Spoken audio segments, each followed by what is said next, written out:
What's up, everyone? It is Denise Salcedo, and I am so excited to be back here today with none other than former NXT Tag Team Champion, former NXT Champion, ladies and gentlemen, Tommaso Ciampa. What's up?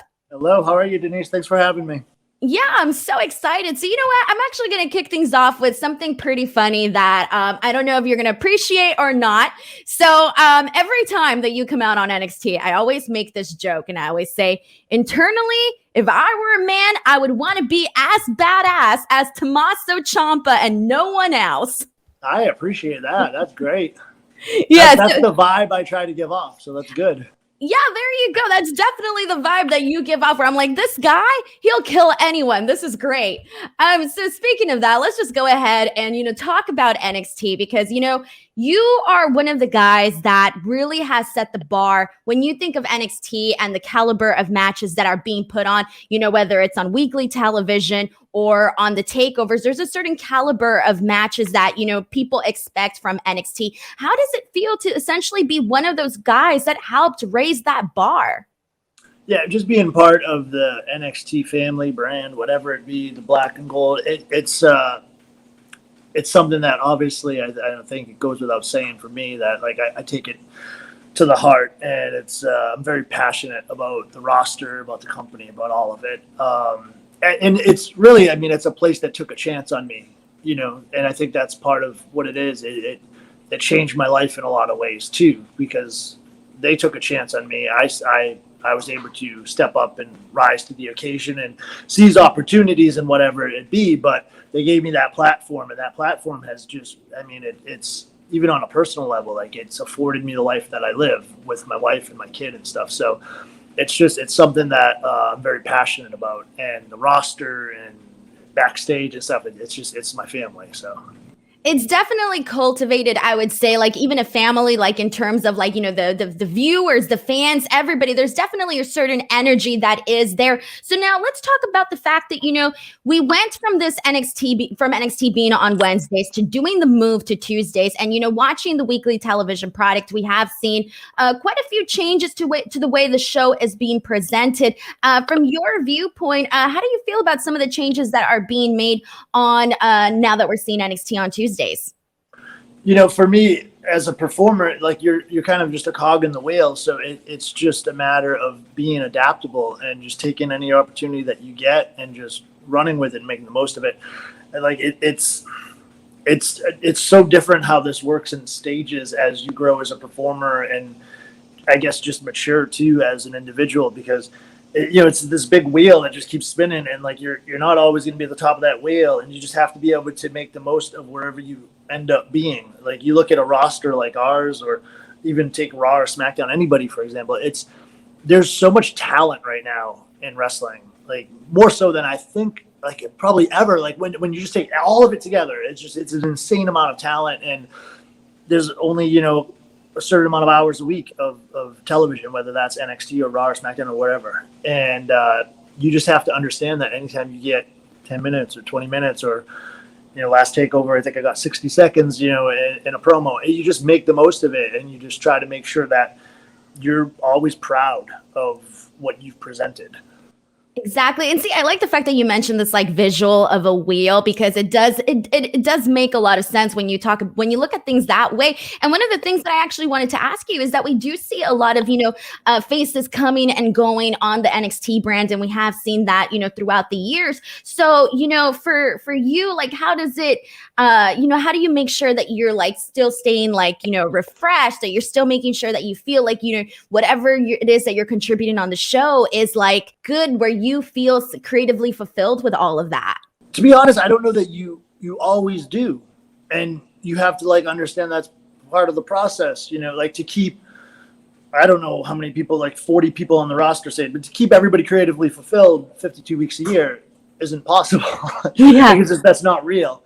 So it's just kind of understanding like the timing of it all. And you can still put out quality during what you're allotted, but you control what you control, and it's not easy by any means. I'm not saying that I don't have days where I'm frustrated or I don't have a chip on my shoulder when I'm left off a takeover or something. I do, but it's I have to step outside of my own bubble sometimes too, and just understand like this is a much bigger business than just me. Like I'll use a person like a Randy Orton, for example. Like Randy Orton has moments where he's the guy everyone's talking about. He's the greatest villain in the world, and then he has other moments where he's going to be tagging with RK Bro, and it's still great because it's Randy Orton, but he's not the greatest villain in the world until he is again. Exactly, like different portions. Yeah, exactly. He didn't become less talented. All the stuff he does is still great. It's like, and I kind of like, it's just one of those things I've always kind of, I've learned as I've grown is like, I know what my strengths and weaknesses are. So it's like, okay, well, you kind of wait your turn and you go, okay, well, like, I'm doing this tag team thing with Timmy right now. That's doing really well. Let's see how good we can make it. And then when the time comes for chapter 74, well, here we go. Exactly. Now let's get into that. Let's talk about, this teaming that you're doing with Timothy Thatcher. And I feel like week after week, you guys just keep getting like better and better as a team. And it's just very exciting to see how you guys have come together as an actual team. So let's talk about how you felt about this, additional pairing. And not only that, for a while you were doing a lot of, you've done just about it all in the singles run, but, you're kind of back on a team. Previously, you were with DIY. So how does it differ, being with Thatcher? Yeah, in this scenario, I'm happy it turned into what it did. It was a tough year and a half for me, just professionally. Like kind of like I was on 2 takeovers in a year, and it was tough to stomach. Where you're like, damn, like what do I got to do? Because I know the work ethic I have. I know what I am controlling, and there's a lot of variables out of your control, and you're just trying to figure out like, okay, well, what are we going to do? What's going to click? I don't think if I sat down in a room a year ago, I would have been, oh yeah, Timmy and I are going to do this thing and it's going to click and it's going to be great. It fell in our lap. There was a Dusty Cup opening. We get thrown together. I just remember that match ending and going, oh, we got some chemistry here. This is good. And we're like-minded fellas. We get along good. And like you said, it's really grown recently. It's a good chemistry we got, whether it's in the ring or even when we're doing backstage promo segments and stuff. It just is that we feed off each other really well. There's good energy there. There's good understanding there. Timmy's a star, and it's not like no one's carrying anybody around. It's just 2 dudes who got aligned at the right time, and it's working. And now at Great American Bash, never faced MSK. I've never even stepped in a ring with them, and they're definitely talented. They wouldn't be the NXT Tag Team Champions if they weren't. I don't think they have a chance in hell to beat us. But it's not even a knock on them. I don't think anybody could beat us right now. It's just kind of the truth. I mean, I'm working in a place right now that I haven't been in before. As far as just physically, mentally, I'm as sharp as I've ever been. And Timmy's hungry. Timmy's never won gold in NXT. He's real hungry. He's like a quiet hungry, He ain't gonna tell you about it. But it's like that hungry. Killer instinct is there. Yeah, he's, like he don't complain. He sits by himself a lot, but that boy's hungry. And I don't know, man. I'm hoping he just saves it up for the Great American Bash. I know we got the face-to-face tomorrow, and he's a wild card. I don't know if he's going to headbutt someone or what he's going to do because he's not really a man of many words, but that Great American Bash, that's the most eyes that will have ever been on us as a tag team. It's a big stage. It's a big match. And I definitely, if I was a betting man, which I'm not, but if I was, I'd bet it all on us. Fantastic. I mean, July 6th, Great American Bash. I'm really looking forward to your match with MSK. I think it's going to be a banger for sure. So now I do have to ask you, Ciampa, because you were in this probably my favorite match of the year. And it was something that I think the fans just were like going nuts over. So we need to talk about your match with Walter, because I'm just going to ask you flat out, what was it like to take, or describe what it was like to take a chop from Walter? I think it was a smart strategy to try to break the boy's hand because the chop sucks. But I knew that. I mean, he attacked me, whatever it was, 3 weeks prior, and I took the one gunshot. And it's wild because I don't know. I just don't know how he does it. Like it echoes, it caves. I mean, you even see the photos of how it just his hand prints and manipulates a chest. It's it's legit. He's a hell of a competitor. And I always knew that. I did a lot of tours in WXW in Germany.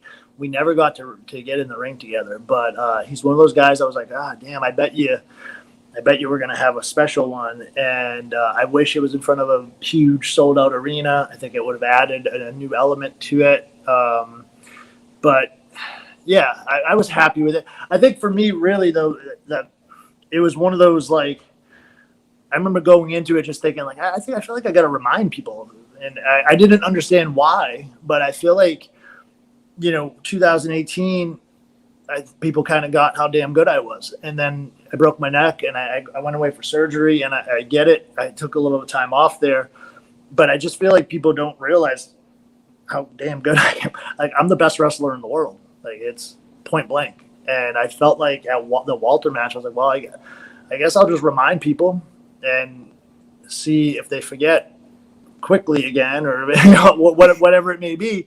But now, now it's time for Timmy and I to go show people again at Great American Bash. And all I ever want is just opportunities to continue to do that. Like, especially right now, I'm 36. I'm in the best shape of my life. I feel like I'm like entering my prime. So I look at these next 5 years as like, damn, these are the 5 years where the legacy gets created. Like, everything else has been groundwork, but these next 5 years, like, just give me the damn ball. That's all I want. Just give me the ball. Like, even speaking with that match, you talk about the fact that you kind of want to remind people that you're the best wrestler in the world. But not only that, you have like the names, you have Ciampa versus Walter. Just with that, when it's within itself, I think the fans had a very high expectation from that match. Going into that match, though, did you feel any pressure to be like, okay, like, people are looking so forward to this match and we have to deliver? Did you feel like that, or you just kind of knew you guys were not going to knock it out of the park? No, so I don't do a whole lot with social media, so I don't think I get a bunch of that. It's funny. There's a couple wrestlers in NXT who I talk to quite often about this, and it's something to do with when the crowds and the stadiums and the traveling went away. I feel numb often. Like, I had a lot of anxiety built up, kind of, and then. That was when I came back from neck surgery. So that was like War Games with the Undisputed Era and Portland with Adam Cole and stuff.